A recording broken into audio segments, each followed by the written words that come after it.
لا إله إلا الله لا إله.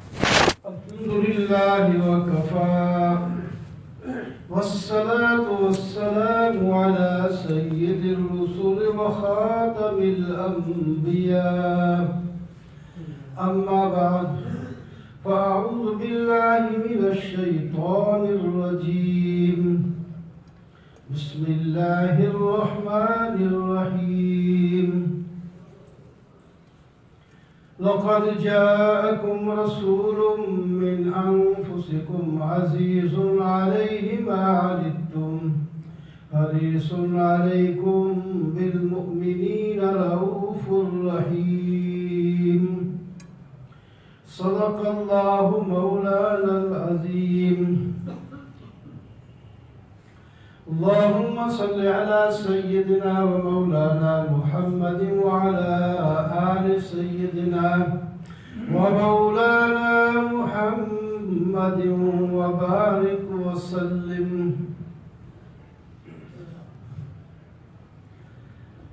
محمد کی محبت دین حق کی شرط اول ہے. اگر اس میں ہو کچھ خامی تو سب کچھ نامکمل ہے.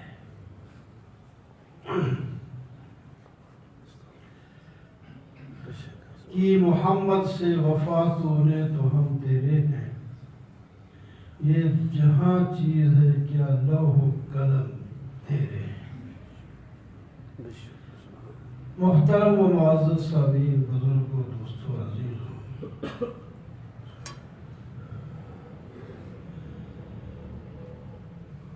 نبی آخر الزمان، خاتم الانبیاء، امام الانبیاء صلی اللہ علیہ وسلم کے بارے میں ربیع الاول سے بات ہو رہی ہے کہ آپ کی محبت امت پر لازم ہے اور آپ خود امت سے بہت محبت کرتے تھے. النبی اولا بالمؤمنین. ارشاد باری ہے کہ نبی علیہ السلام مومنوں کے ساتھ ان کی جان سے بھی زیادہ محبت اور شفقت کرتے ہیں. بے شک. سبحان اللہ.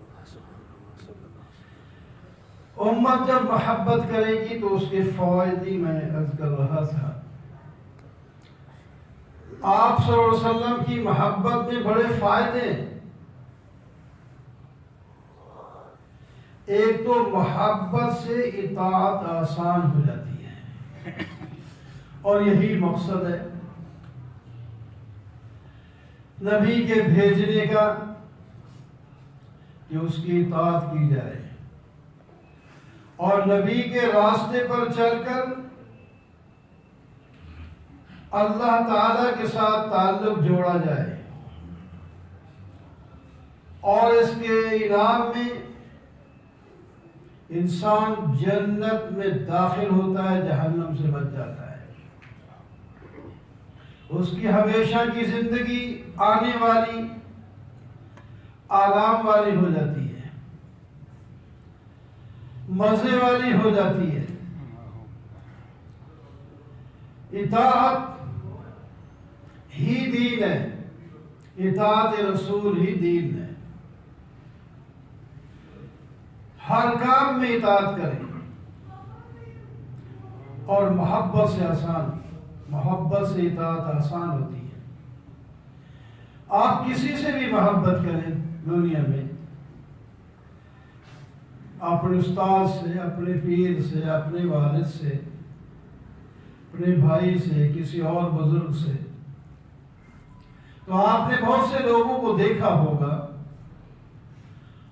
وہ اپنے استاد اور پیر کی طرح حجامت بنواتے ہیں، انہیں کی طرح اپنا لباس رکھتے ہیں، جیسا لباس وہ پسند کرتے ہیں، دیکھا وہ پہنتا ہے، وہ یہ بھی وہی پہنتا ہے.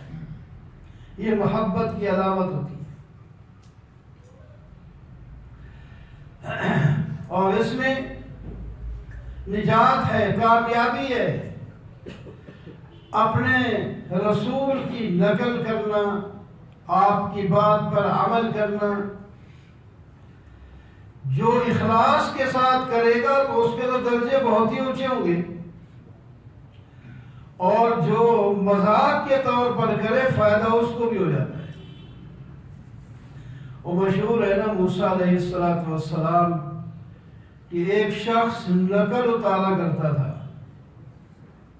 موسیٰ علیہ السلام کی نقل، یعنی اس جیسا لباس، اس جیسی باتیں کرنا۔ نقل اتارنے سے ویسے تو بندے کو تکلیف ہوتی ہے نا، نقل اتارتا ہے فلانا آدمی، آپ کی کوئی نقل اتارے آپ کو پسند نہیں آئے گا۔ ہاں کوئی اچھے کام میں اتارے تو پھر ٹھیک ہے، وہ جو نقل بعض دفعہ کر لیتے ہیں ایسے ہی مذاق کی صورت بنا لیتے ہیں۔ ایک ہے نماز آپ پڑھ رہے ہیں تو اس کی نقل کیا، وہ پڑھ رہا ہے تو میں بھی پڑھ لوں، وہ تلاوت کر رہا ہے تو میں بھی کر لوں، وہ ذکر کر رہا ہے تو میں بھی کر لوں، ایسی نقل کرنا تو اچھی بات ہے۔ تو وہ تکلیف دینے کے لیے نقل اتارا کرتا تھا، تو جب فرعونی غرق ہوئے وہ نقل اتارنے والا بچ گیا۔ یا اللہ یہ تو مجھے تکلیف دیتا ہے تو نقل اتارتا تھا میری، یہ بچ گیا ہے۔ فرمایا جو میرے محبوب کی نقل اتارے گا میں اس کو تکلیف کیوں دوں، سزا کیوں دوں؟ آخر تیری نقل، تو میرا محبوب ہے، میرا نبی ہے، وہ تیری نقل اتارتا تھا، تو نقل اتارنے میں بھی یہ فائدہ ہے۔ اور جب اخلاص کے ساتھ نبی کی نقل اتارے، یعنی اتباع کرے، سنت پر عمل کرے، تو پھر کتنا بڑا فائدہ ہو۔ پھر جس سے محبت ہوتی ہے اس کی ملاقات کو دل چاہتا ہے، یہ محبت کے فائدے ہیں۔ الحبیب یحب لقاء حبیبہ، یہ عربی کا ایک محاورہ ہے۔ دوست اپنے دوست کی ملاقات کو پسند کرتا ہے۔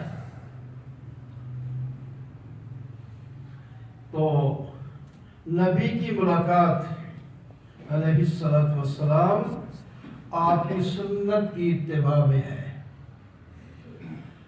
ہم آپ کی سنت پر عمل کریں گے تو ہم ایک نہ ایک دن آپ کے پاس جنت میں پہنچیں گے،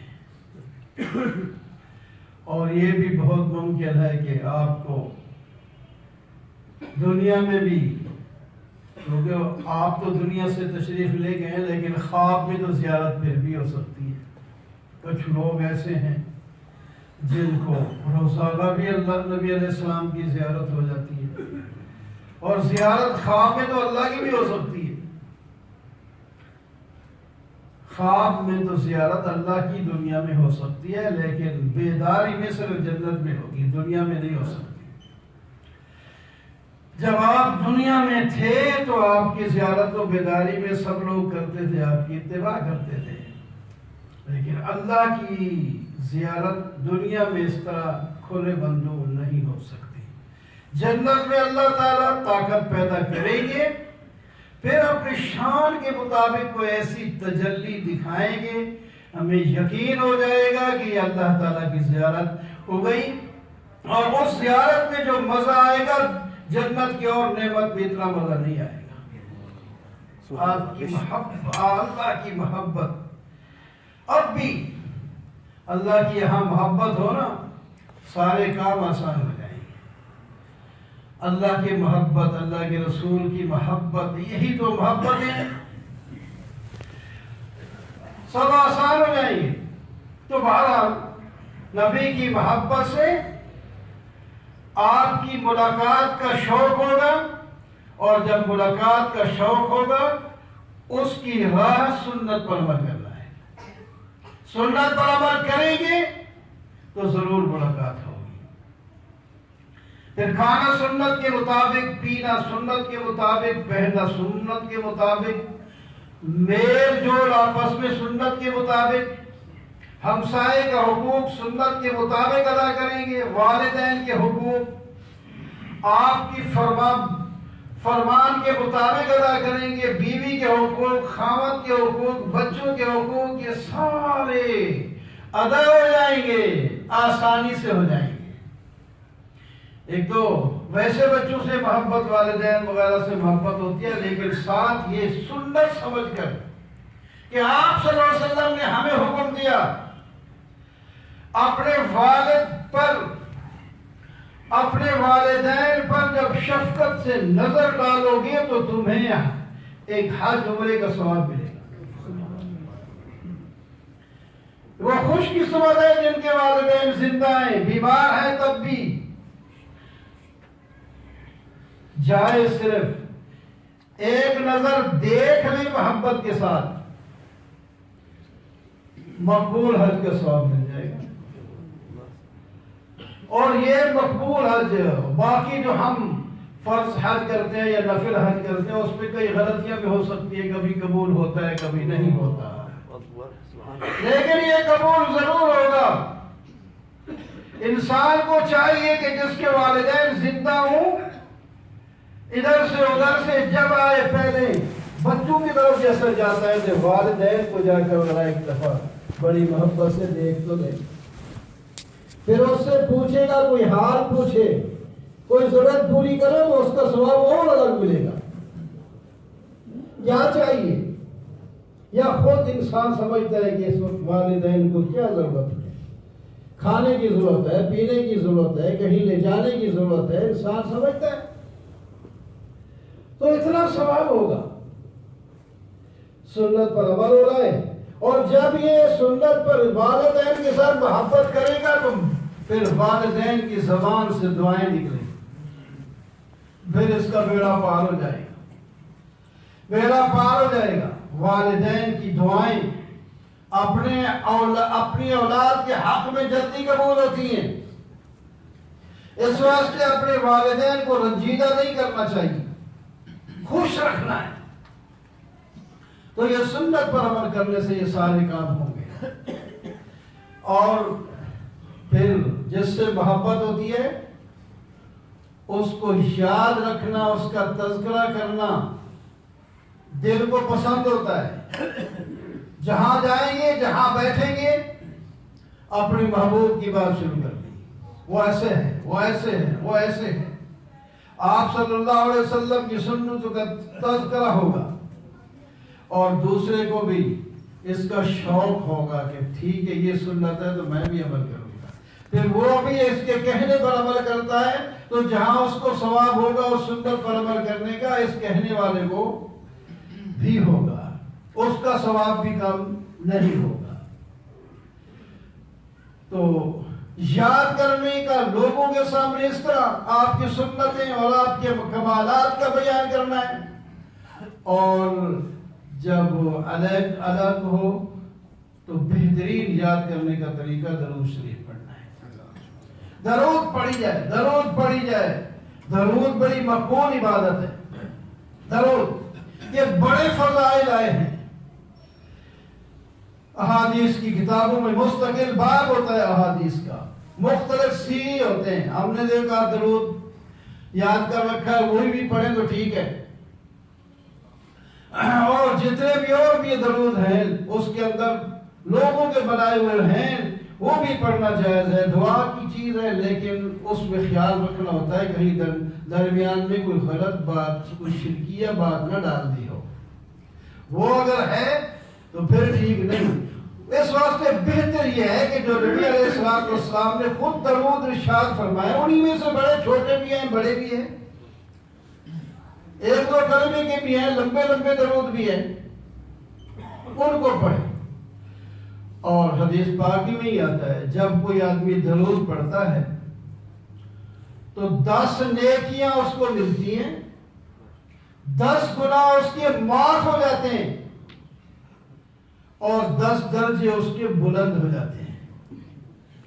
ایک دفعہ درود پڑے گا، پھر دوسرا دفعہ پڑھے گا، پھر اتنا، پھر پڑھے گا، تسبیح پوری پڑھ لی 100 دفعہ، یہ کتنے پڑھ گئے؟ 2 تسبیحیں پڑھ لی، اور کتنا پڑھ جائے؟ اور درود پڑھنا امت کے لیے ضروری بھی ہے۔ وہ جو آپ حدیث سنتے ہیں رمضان مبارک میں عام طور پر وہ سنائی جاتی ہے کہ جبریل علیہ السلام نبی علیہ السلام منبر پر چڑھنے لگے تو آمین، پھر دوسری سیڑھی پر چڑھے تو آمین، تیسری پر چڑھے تو پھر آمین، اس کے بعد خطبہ دیا۔ جب فارغ ہو گئے صحابہ کو موقع ملا تو یا رسول اللہ صلی اللہ علیہ وسلم، یہ بھی ایک درود ہے، صلی اللہ علیہ وسلم، صلی اللہ علیہ وسلم۔ تو اس واسطے نبی علیہ السلام کا جب نام آئے تو وہ یہ چھوٹا سا درود ضرور پڑھ لیا جائے، خود بولے یا سنے۔ تو حضرت ہم نے دعا تو سنی، کوئی نہیں آمین سنی ہے، ہمیں سمجھ نہیں آتی آپ نے آمین جو کہی ہے وہ کیوں؟ آپ صلی اللہ علیہ وسلم نے ارشاد فرمایا، جبریل تشریف لائے تھے علیہ السلام، اور انہوں نے 3 دعائیں کی، میں نے آمین کہا، وہ دعائیں کہیں اس کو بد دعائیں کہیں۔ ان میں سے ایک تو یہ ہے کہ جس کے والدین زندہ ہوں اور ان کی خدمت کر کے جنت نہ حاصل کرے تو وہ بھی ہلاک ہو جائے اور جائے جہنم میں نے کہا آمین۔ اور دوسری بات یہ کہی کہ رمضان مبارک پائے اور اپنی مغفرت نہ کروا سکے وہ بھی ہلاک ہو جائے جہنم میں نے کہا آمین۔ اور تیسری دعا اس نے یہ کی تھی کہ جو جس شخص کے سامنے آپ کا نام آئے اور درود نہ پڑے وہ بھی جائے جہنم میں نے کہا آمین۔ تو درود نہ پڑھنا اس حدیث کی روح سے، اگرچہ علماء نے بتا دیا کم از کم 1 دفعہ پڑھنا تو واجب ہو گیا، 1 دفعہ تو پڑھے، اللہ آگے زیادہ نہیں پڑھتا، زیادہ پڑھتا رہے گا تو فائدہ تو ہوتا رہے گا، اگر نہیں بھی پڑھا تو یہ اس بد دعا سے بچ جائے گا۔ پڑھا تو 1 دفعہ تو نے پڑھ ہی دیا ہے، بچ جائے گا، لیکن زیادہ سے زیادہ پڑھتا جائے تو ثواب اور فائدہ اس کو زیادہ ہوتا چلا جائے گا۔ تو بہرحال محبت رسول سے درود پڑھنے کی سعادت ملے گی، جس کو درود پڑھنے کی سعادت ملے گی اس کے نیکیوں کے ڈھیر لگ جائیں گے، اور نبی کریم صلی اللہ علیہ وسلم قیامت کے دن اس کی سفارش کرے گی۔ اللہ تعالی ہمیں اس پر عمل کرے۔ آمین۔